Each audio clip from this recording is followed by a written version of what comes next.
Pessoal, muito bem-vindos a mais um Clube EXAME aqui conosco. Bom, episódio 64, já sofri aqui uma correção levemente aqui com os dedos aqui da galera aqui do áudio. Então, episódio 64, um episódio especial novamente, temos de novo e, aliás, em excelente hora, excelentes presenças aqui conosco.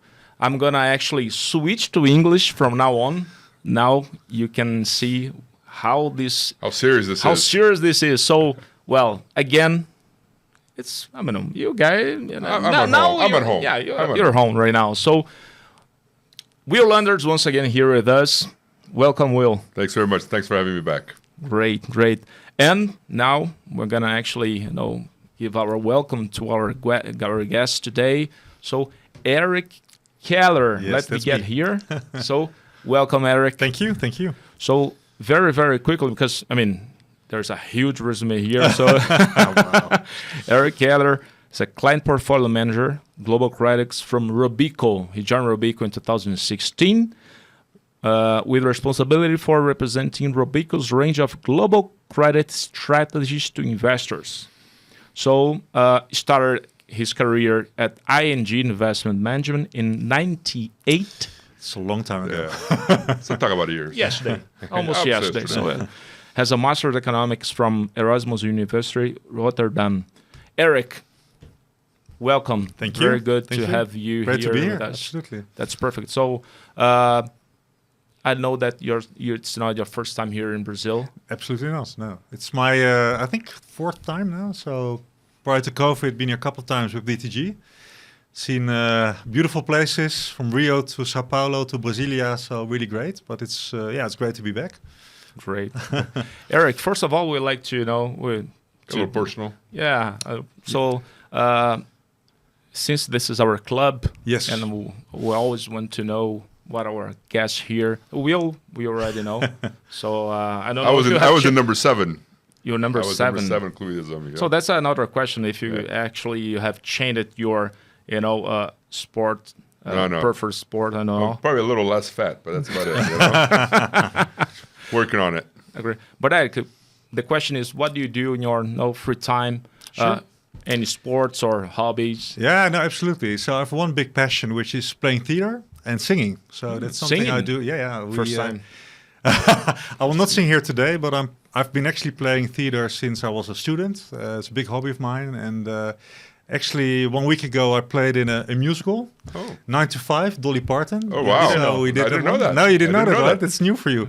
No, it's really passion, and I enjoy it because it's with a group of people. We do it every year, and I try to find as much time as possible to do this. So So what's been your favorite role? I always like the character role. So if you can do a bit, more meaner roles. So I think there's not one specific role, but I like the ones where there's a bit of an edge, right, to it. So that's what I like, and of course it depends on what kind of stuff you're allowed to sing. So that's So perfect. So now we have a singer. Had I known that, I took him to dinner last night. We had some drinks. I should have had him singing. It would have been a dinner and music. I like karaoke, so that's why. See, next time for sure. But aside from that, I've also three kids, so they're in their teens, and I also like to go to the gym, and I think sporting is also very important. And it's another thing. I have an Austrian father, so part of my family lives in Vienna, in Austria. Oh, nice.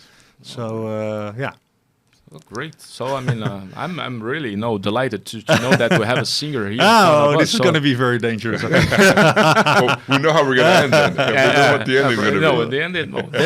No, the end is clear. So, but Erik, so kicking off here from our, regarding our, I think we have several themes here, actually to hear from you. It's very, very interesting to hear from a foreign investor perspective, not only Brazil, but global stuff. We have a lot of things going on, and we are actually, I think that we're very happy to do this kind of talk to our talk today after the Fed, ECB. So we have a lot of things here to hear from. But first of all, if you actually give us a little bit of color, how do you think?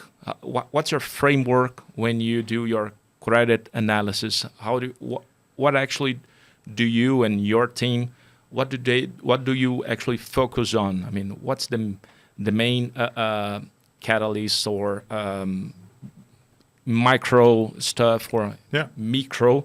Yeah. So how do you guys actually construct your framework? Yeah, I mean, with credit investing, it's a lot about, of course, the individual companies that you basically lend your money to, right? So it's ultimately, do you get your money back from, the corporate bonds that you invest in? So a lot of the focus is really on scrutinizing the company. Mm-hmm. Do we think, we get decent value for the money we invest in the company, and do we think we get it back? I think ultimately that's what a credit investor needs to focus on. You can invest in a bond, you get a nice coupon, but ultimately you want to avoid the risk that a company defaults and you don't get your money back. So a lot of the work that we do is really focused on the bottom-up scrutinizing of companies. And of course, depending on the portfolio, you look at higher quality companies, lower quality companies. But ultimately, we want to be okay with the credit profile. We want to see this as a sound company that we give our money to. And we want to make sure that we get our money back. And I think that's ultimately the focus. In addition to that, we also want to understand what is the market development, what is the economic development. And I think that really determines how much risk we're willing to take in a global fixed income portfolio. And actually, as I'm sitting here today, we have our top-down session now in our headquarters in Rotterdam, where we will look at the markets, what have central banks been doing, and do we think that we now should take more risk in the fixed income portfolio, or should we dial down risk?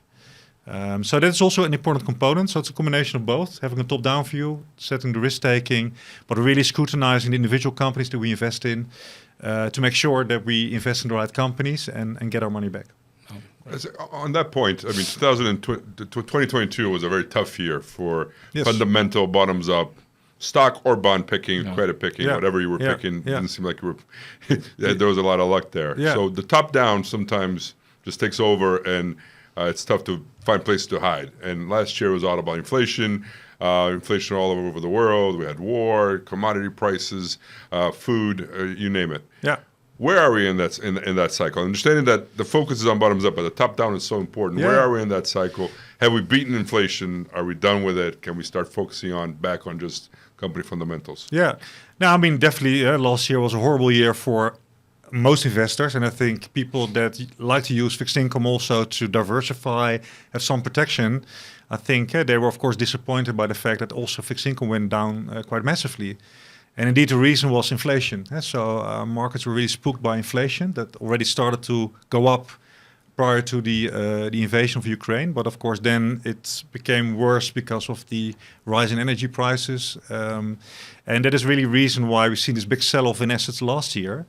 And as a result, we've seen that central banks have responded by raising rates. And I think we've seen an unprecedented hike of interest rates. We've come out of a 20-year environment of low rates, of negative rates. And now, all of a sudden, in a window of 1 year, you're gone from 0 to 4 or 5%. And so that's quite spectacular. And it's also very difficult not to see how this can impact. So you will expect that this will impact the economy. So I think if you look this year, markets have been pretty okay, right? If you look at equity performance, fixed income performance, sort of trying to ignore the fact that we are really in a different rate environment, and that ultimately for central banks to win the war on inflation, they need to keep rates high and probably higher for longer.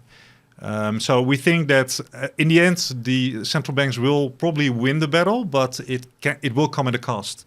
It will come at a cost of a slowdown in economic growth and also tighter lending conditions. So it will be more difficult for households to lend money and also for companies to get financing. And but it always takes a bit of time. So I think we start now to see the first cracks in the economy, and we think that will continue.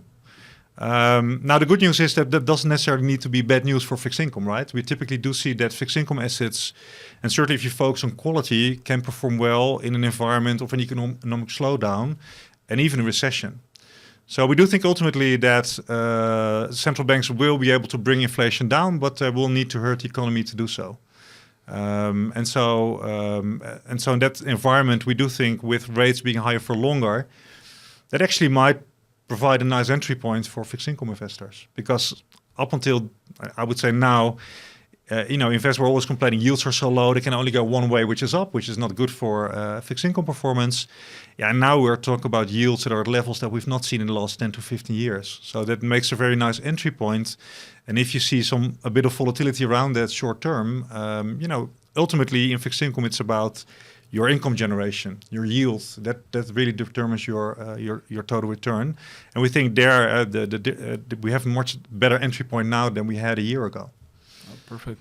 I don't know if we can apply that to credit, but reading some global research, one thing that the equity guys, and I'm an equity guy, they have been mentioned the competition from cash,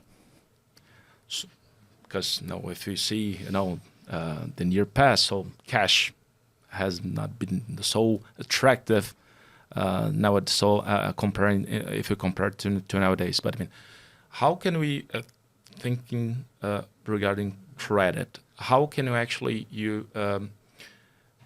my question is the opportunities that you see in credit nowadays, when you compare to over spread over the cash return or something like that.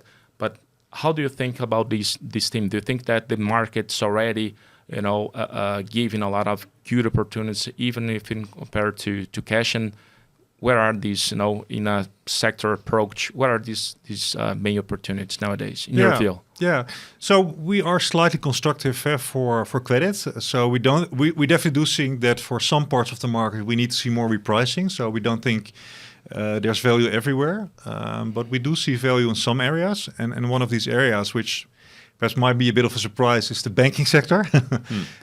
So there actually, we already last year started to rotate out of more corporate debt into financial debt, so buying bank bonds.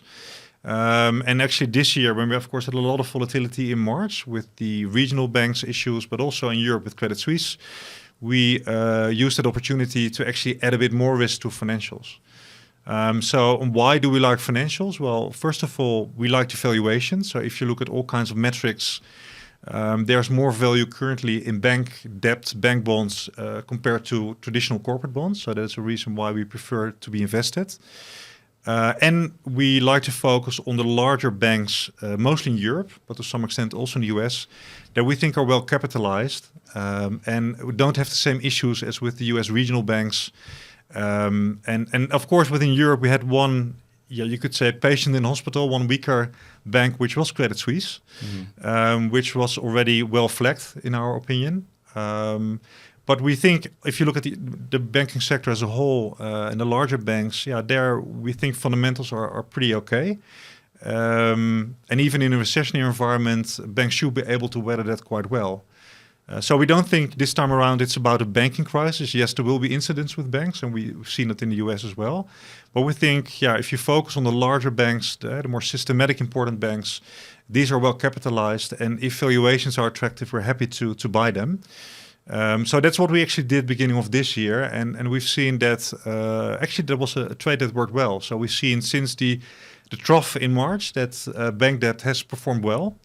And so you do see that some of these concerns have been alleviated, but we don't exclude that there will be more volatility around this. But we as credit investors are we are active, so we always like to find spots in the global fixed income market where there might be volatility, where there might be a sell-off in instruments, and then we try to identify what we think are good companies in oversold markets. And that is what we saw with some of the larger banks. And there will most likely be other opportunities this year or next year in other parts of the global credit market. We still have a positive view on bank debt. But you need to really make a distinction. And I think also here, scrutinizing the individual companies that you invest in, individual banks, is really important. Only buy the well-capitalized banks, and there we're happy to buy the bank debt, but stay away from the weaker banks. Perfect. On that point, how do you judge the regulators? Because after the 2008 crisis, there was so much more regulation in the sector to try to avoid another 2008, right? And when SVB started to happen, it was like, ooh, is this a one-time event? And then we had First Republic. So, but the regulators seem to have learned their lesson that they can't let things get out of control, and they have to nip it in the bud very quickly. Yeah. So how would you rate the regulators here, both in the U.S. and in Europe? I guess in Europe it's different regulators from different countries, but the Swiss regulator seemed to act very quickly as well. Didn't make everybody happy, but No, that's fair. And I think in general what we've seen since the last financial crisis is that regulators have stepped up. So if you look again at the European banks, but I think also the large US banks, I think they are well regulated. We see that capital positions are strong, liquidity ratios are good, but it doesn't apply to everything. So indeed the US regional banks have a different regulatory regime. I'm not the bank expert, but we know there were issues with the asset liability hedging at a more concentrated deposit basis. Whereas if you look at the larger banks, there you see much more diversified deposit bases, strong capital ratios. So there we see actually, and if you look at some of the capital ratios, for example, for European banks, they've gone up from 8% just after the last financial crisis to 18% now. Wow. So that is more than threefold. So there's a lot of capital that they have to weather more adverse conditions. But it's always important to also do this individual scrutinizing of banks. And so, and that is of course why if you want to invest in corporate debt, you need to have your analysts to really do this. But we think that, that's really different from the last financial crisis where there were a lot of issues with also some of the larger banks, and this time around the situation is really different. And what about the changing a little bit of subject to the corporate world, but on the surface, because we have a sense that the companies nowadays, U.S. because I'm not an European expert. I know a few companies, but I look much more to U.S. But when we compare, the S&P companies, it seems that they are in a better shape if we compare, to some years ago. Net debt, EBITDA, these leverage indicators. But I would like to hear from you.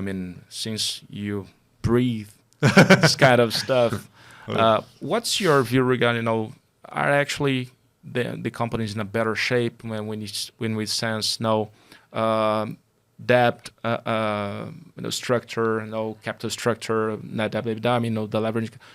If you actually give us a little bit of color, Europe and US.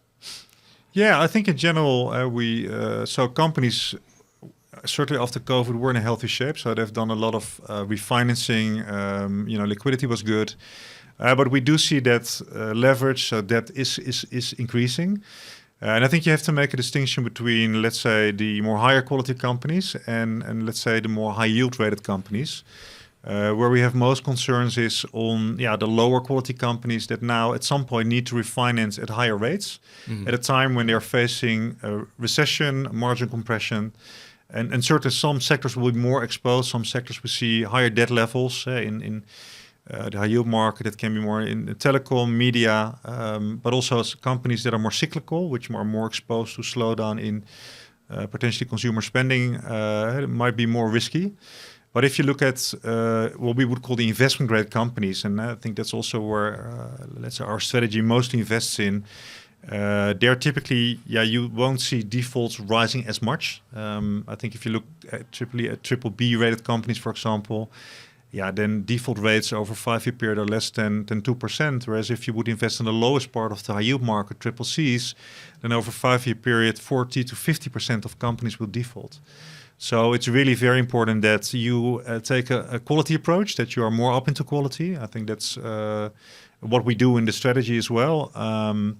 And that you avoid, really the more highly indebted parts of the capital market. And there we definitely do think that, companies that were able to refinance at 3, 4, 5% now need to go back and refinance at 10, 11, 12%.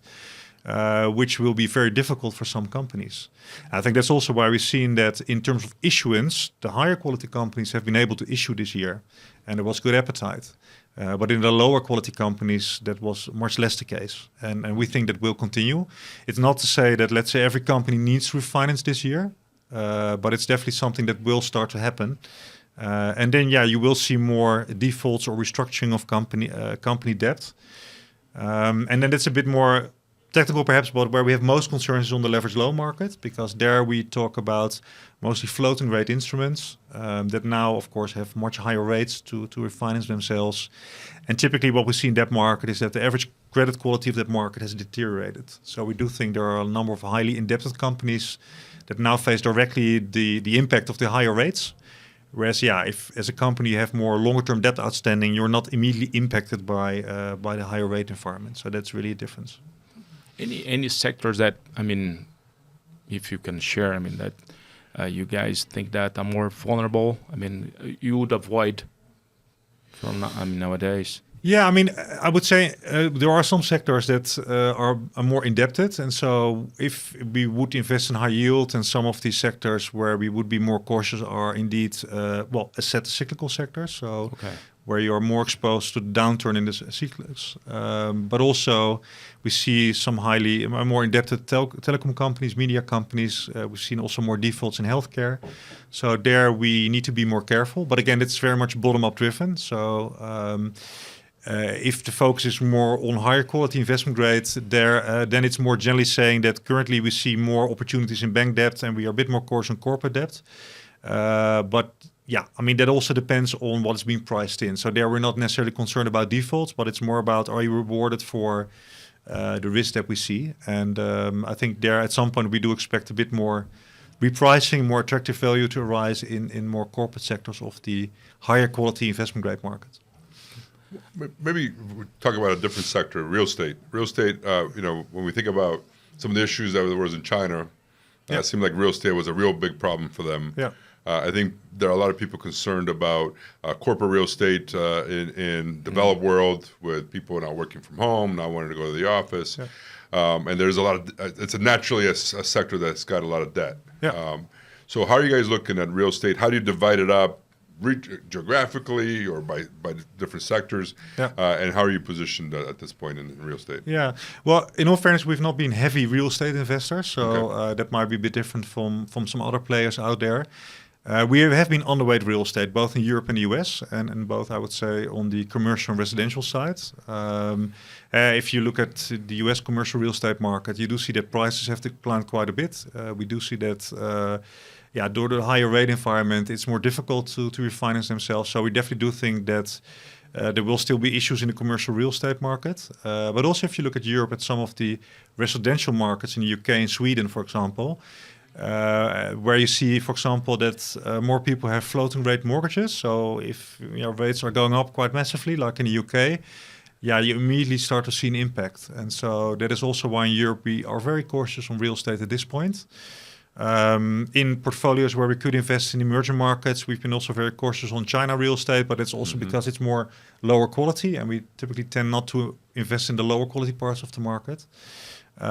So in general, we've been a very cautious view. We think there's more pain to come, and it's not fully reflected in prices yet. So also here, it's at some point, to what extent is all the bad news priced in, and then do we see opportunities? But we think it's still too early to do so. So across the portfolios, we've been really very much underweight in real estate.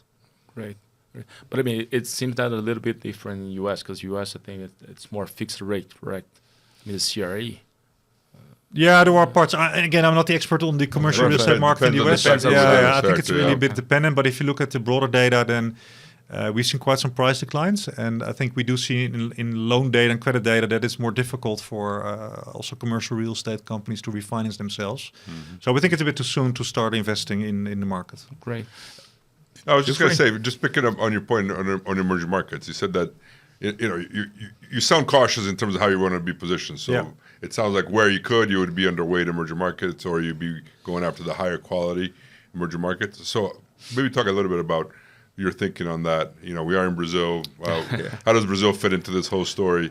But more importantly, how does emerging markets fit into I mean, so last year, actually, one of the things we did indeed was slowly reducing so in our portfolios, we look at it through a corporate lens. So when we invest in emerging markets, we look at emerging market corporates issuing in dollar and euro, so hard currencies. We see it as a natural extension of our global corporate universe. So we can compare these companies with European companies, with US companies. And then we want to see where's value. Now, obviously, if you some of the emerging markets, you also need to consider country risk, and you need to incorporate it in the way that you look at valuations. But what we've seen is that, markets have actually performed quite well. So last year, for example, we saw that a lot of EM corporates outperformed global corporates, US and European corporates. So the start of last year, we had a more larger position in emerging corporates, and we've been reducing that. And there we take a diversified approach. So in our global portfolio, it's never going to be a very dominant part of the portfolio. So when we invest in emerging markets, we can do up to 20%. Then we take a diversified approach. So we don't want to be over-concentrated in one specific country or sector. But yeah, because, relative to, for example, European credits, EM credits have performed well. Last year, we've been reducing that risk. Now, towards the end of last year and also this year, we've seen quite some optimism after the China reopening for Asian credits. So we actually did see that a lot of the Asian higher quality corporate bonds also perform quite well. So yeah, from a valuation standpoint, we do not see this as a screaming buy. And we think it's better than to look at other parts of the global credit market. That might change. We definitely do see that with the tightening cycle in developed markets, recession, we might see a bit more repricing happening in some of these markets. And again, that might at some point result in better opportunities. But you're right. I mean, we're currently very lightly allocated to a lot of the emerging markets. And what of the thing, regarding emerging markets, what are the countries that actually they caught your attention? In two ways. Some countries that actually are in an inflection point. This is getting better, but not yet. I need to see this or that stuff, etc. Or no, this is a good carry. I'm gonna be there. And why? Yeah, so within the emerging market exposure that we had, we were also pretty light on Asia, did last year and this year, because valuations were less interesting. We have been more focused on the Latin American markets. Okay. So indeed, countries like Brazil, Chile, Mexico, there we had exposure in corporates. I think that's still the dominant part of the position. So even although we scaled back, we still have allocations there. So if we would invest in EM, net speaking, we still see more value in credits in this region than we would in other regions. And obviously in Eastern Europe, we've also been more cautious given the developments there, right? So I think that's for obvious reasons. And there, we can find we can find corporate debt still with attractive valuations. I'm not allowed to go into individual corporates, but it's definitely an area where I still see value. Also compared to if you compare the corporates to other markets. But also, in all fairness, I don't want to sound like a broken record, but also here we've been sort of reducing risk. As there are also some headwinds as well, and we don't think that's always fully priced into valuations. But let me explore another thing. China. Yeah. So you're going to no, feel free. No, go for it. Go for it. Just to understand. What is the impact? How do you actually if China actually reaccelerates? If this renation. What does that even mean? China reaccelerates? Yeah, going to 4 or 5 now instead of 6, 7, right? But actually, better than today. Yeah, right. Because the market was expecting 6% GDP or 5.5. Right. Yeah. Now it's almost 5, 4, 5. Yeah. But if China accelerates through the second semester, what does that mean when you when you see your emerging market opportunities, when you analyze them? What does that mean? You guys are going to be I'm more convinced that it's a huge difference for you. What does that mean for in a credit approach? And if I could just add one more thing to that, because my question on China was going to also go, well, you obviously have much bigger exposure to Europe than any other region right now. Yeah. A lot of European companies are selling their products to China. Absolutely. Yeah. So is that how you're getting your exposure to China? It's not necessarily going through an emerging market corporate bond, but some luxury goods manufacturer or... Yeah. How are you? How is that playing into your that is strategy? A possibility as well, right? So in your emerging market exposure, you can also look at companies in the US and Europe that are more exposed to emerging markets. So You can think of some of the automotive companies in Germany, for example, that export a lot to China. So definitely that's also a way to get exposure. That is, of course, more indirect exposure. So typically we would define, if you invest in EM, it's more about the companies really being domiciled in emerging markets. So that's why you see some of this optimism waning, because I think there was a lot of optimism about the reopening in China. But we've not seen the growth that perhaps investors were hoping for. Now, when you look at all the central banks globally, of course, the Chinese central bank is in a different cycle, so they have more room to ease and to stimulate. And to some extent, they have done that as well. But we don't think they will be able to stimulate as much as we've seen in the past. Because there you still have these imbalances in the economy. There are still debt in, if you look at the problems in the property sector, in other areas. So we don't think that necessarily China will stimulate as much to grow themselves out of the problem. I think they have also other areas that they want to focus on, equal wealth. They have other topics. It's not so necessarily that they want to have the highest growth rates, I would think. And for credit investors, again, we look at it, to what extent do we like the carry on a corporate debt that we invest in? And as said, we want to be cautious in some areas. So as said, property is not something that we've been exposed to, and we think it's also very difficult to yet see how that will play out, and also play out into the valuations of the corporates that we invest in. But in the past, we have been investing some of the tech companies in China, and so there are opportunities. But and you could say, well, it's nice that they grow, but to what extent is it already priced in? And do we think it's still interesting to invest? So we think there will be more stimulus in China, probably not to the extent that we've seen in the past, which I think is not only relevant for China, but also for the broader emerging market complex. So also here in Brazil or in Asia, where via exports, there's also definitely a link to China. So that could also at some point change the outlook for some of the emerging market corporates. If we see more growth in China, that will also be beneficial for other areas of the market as well. Perfect. But we need to see more evidence that it is happening. Oh, perfect. Eric, I think a lot of investors are excited that fixed income now has a yield, right? It's finally having a yield again after a decade of very low rates. Yeah. What's going to be the new norm once we get through this cycle? Maybe we're at peak rates or close to peak rates in the U.S. We're hopefully definitely at peak rates here in Brazil, and a lot of pressure on the Brazilian central bank to cut rates. I think most of us who either have gray hair or have no hair because of it, or gray hair like me, know that the Fed is not close to starting to cut rates. It's not, like 2 months ago people thought it could be the case. But what's going to be the new norm? And are we going back to something closer to the 80s and the early 90s when you have real rates around the world, and it's just a question of adjusting that based on inflation? And is inflation going to be higher for a longer and at a different level too, because of this deglobalization, nearshoring, war in Europe, all these imbalances that we're seeing around the world? Yeah, definitely inflation has been more sticky. And I think there you need to make a distinction between headline inflation, so we also incorporate energy price and food prices.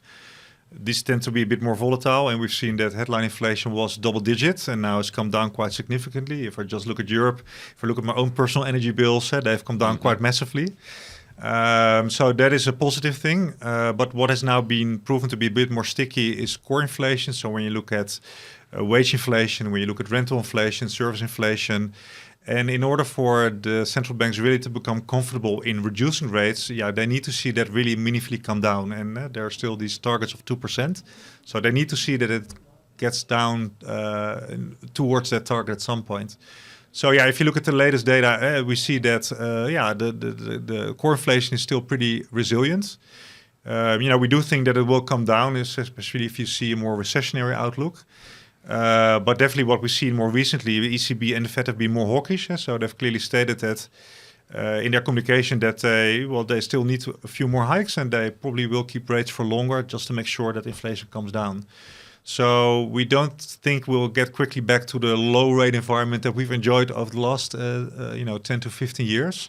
And if you look at the trajectory for core inflation, that will come down, but It will slowly get down to 2%, not next year, but probably the year thereafter. So it will be more time. And indeed, you mentioned a couple of factors why you could also argue that longer-term inflation will stay a bit higher than we've seen in the past. I think in addition to all the things that you mentioned, we've also seen that also in Europe, but I think also here in the US, we've seen a lot of fiscal stimulus, Inflation Reduction Act. We have the Green Deal in Europe. So, governments are heavily investing in the energy transition, in defense in Europe specifically. So with all these increased expenditures, you could also expect inflation will be a bit more sticky longer term. What we've seen in markets is that the expectation of rate cuts have been priced out for this year. Will it happen next year? We'll see. That really depends on how quick we see that inflation coming down.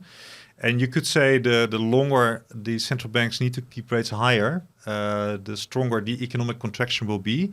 And at some point, central banks will need to revert. But that's the reason also why we don't think central banks will revert back to all kinds of support programs that we've seen in the past, like quantitative easing, because for that, inflation is just too sticky. Going back to we will find a new sort of new normal, I would say, where you will see structural inflation be a bit higher than we've seen in the past. And if you look at longer term charts, so, we now go back to interest rates of 4 or 5%. That is what we had prior to the last financial crisis, right? So you could say this is already sort of back to normal.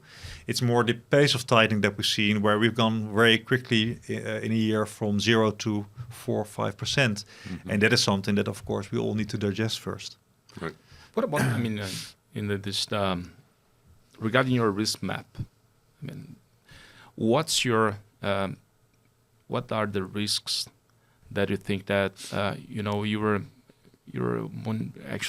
have in your risk map, but nowadays you give them I'm going to say low probability, but you're there, but the market's not know. Until now, it's a low probability of this to happen. For example, if you get the median of the recession probability from Bloomberg, you get like a 65% median, something like that probability. But I know when you read the global houses, some part of them are actually giving a 25% probability, part of them are much higher. But recession is a risk that the market's aware of. But what are the risks that you guys are looking at it and you think that okay, the market's a little bit aware, but this can get, if this the probability increases, this actually can hit a lot. Yeah. You could say that the base is recession, and then you can say, will it be shallow recession, or that can still be. We think the risk is still that central banks are over tightening, and so that will result in a deep recession. And then, of course, if you have a deep recession, then defaults can go higher. You can have more problems in different parts of the market. So we think the risk is more to the downside, and we think that again we've seen really an unprecedented pace of tightening.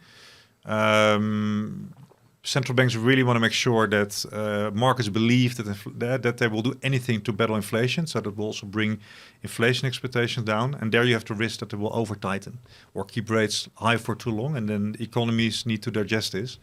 So we think the risk is that you might see actually deeper recession than the base case might now be for a more shallow recession or more stagnation, basically. So that is also a reason why, from a credit perspective, you really need to be careful before you start investing in certain parts of the fixed income market, and especially again the lower quality parts, where you in that scenario will see much more elevated defaults happening, and more distressed scenarios playing out. That tail risk is also something that you need to be aware of. And sometimes it's also, you need to take sometimes a bit of if this is market consensus, what is not the market consensus? And the volatility sometimes, all the stuff that you don't know, right? That can impact markets. I mean, who could have predicted upfront the COVID pandemic? Or, as credit investors, we can only say, well, we think at these valuations, you're not rewarded for tail risk, and we don't know what the tail risk exactly will be. But if it plays out, you need to see higher valuation. You need to see more compensation in terms of your yield or your coupon. And that is how we can look at the markets. We don't know, you don't know the unknown, right? But you know that it at some point will create volatility. We think in that perspective, there is risk to the downside because there's this risk of over-tightening by central banks. Perfect. So you travel the world talking to clients everywhere. Rates are higher everywhere.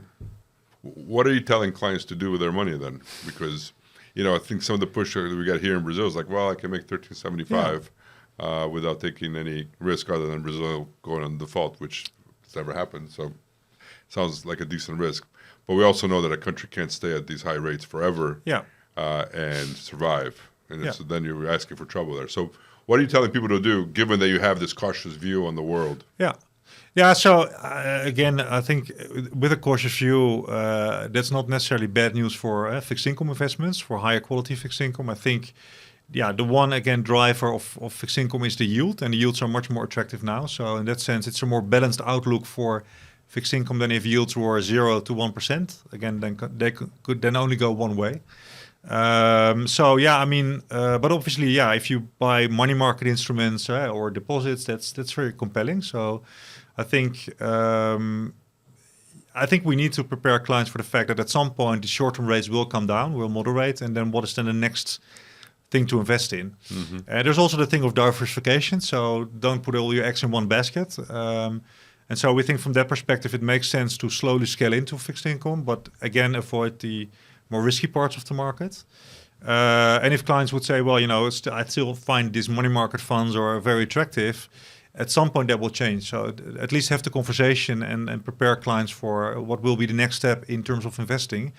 And indeed, if you see this recession risk play out, then probably fixed income will be a nice diversifier compared to equities. And that was, of course, not the case last year. So I can imagine that, and I think that's also the conversation we have with some clients say, well, I've been really disappointed by my fixed income performance last year and everything went down. So where's the diversification? And that's fair, right? I mean, that's how you would see it. But, the flip side again is that yields are much higher. So it's a more balanced outlook now. And we do think that in a recessionary environment, we see probably opposite moves between rates and spreads. And that is actually well for fixed income because the total return will be more supported by stabilization in risk-free rates and indeed risk-free rates coming down.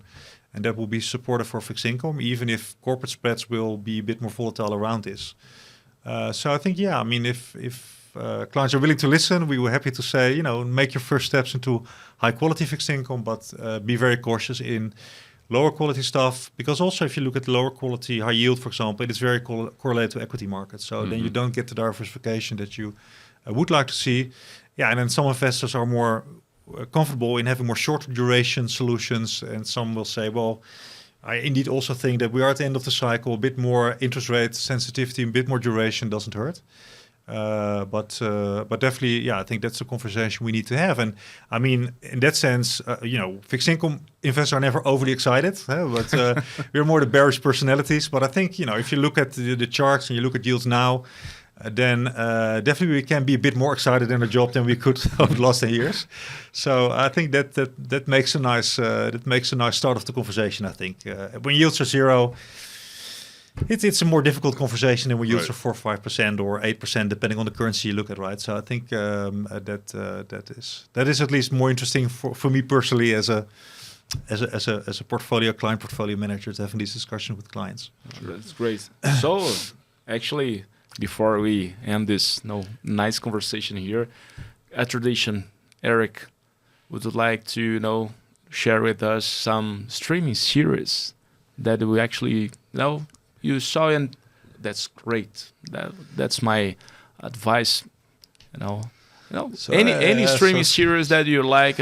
Okay. This might also be a bigger surprise, but I'm a big fan of the zombie genre. So I was a big fan of The Walking Dead and all the spin-offs that we've seen. Oh my goodness! But at some point it was sort of out. So you catch me a bit by surprise, but I'm also a big fan of Stranger Things. So I'm waiting for the new season to come out. Okay. And then the whole I forgot the name. You catch me by surprise. But, I didn't prepare you. Sorry. I mean the Breaking Bad spin-off with the lawyer. I forgot the name now. Better Call Saul. Yeah, it's also very interesting. I like the one very much. It's not the news, but it's very interesting and definitely reason to go to Albuquerque in the US and to and definitely Breaking Bad. I just love this series. So it's that's great. Like a lot of the dark stuff, huh? Yeah, I'm a bit sci-fi, dark. I mean, a lot of different good series. Yeah, I think, but I like these series. And I was actually also a big fan of Suits. So, okay. So you're a big fan of the UK royalty now because of Suits? Not so much. Not so much. I'm not a royalty fan, so you should take this off. Don't say that out loud. You might get in trouble. So, but just given the way we started the conversation, in terms of music, what's your favorite genre of music? Right. And what's your favorite song to sing? We go to karaoke tonight. What's your starting song? Well, I do like the bad characters, and it's funny because my daughter is a big fan of Hamilton. Okay. Now, for me, that's a new genre, and I saw it in London, and it's not your typical musical, right? Right. But I do like King George, and I do like his songs, and he's the evil character in the Hamilton. Yes. So I've actually tried it with my singing lessons to sing that song as well. Oh, right. But I like this kind of. I mean, he's a great guy, and I think in I thought you didn't like royalty. Yeah, I like evil royalty, and I like the character, the Broadway version as well. The guy, I forgot his name, but the guy. Yeah, he was very good. He was really, really good, yeah. And sometimes, and another musical that I really like was the Book of Mormon. Okay. Because last year we went to Utah, to Salt Lake City, saw the Mormon, and this is a great musical as well. So did you make it to Orlando as well, or no? Not to Orlando. No, so we did the Midwest this time around, which was really beautiful. Yeah, I mean, that would be a nice song to sing. Amazing. Not now, by the way. Hey guys, we tried, but he's not trying. Sorry, not do it. Sorry, guys.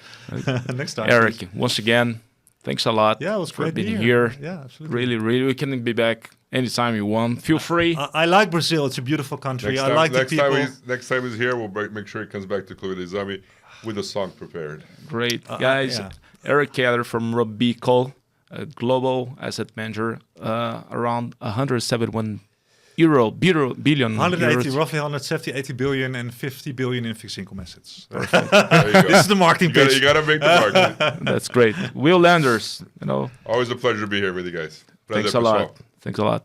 Pessoal, obrigado mais uma vez. Curtiu aí no canal, compartilha para quem gostou. Acompanha a gente nas redes. Um abraço. Até o próximo episódio.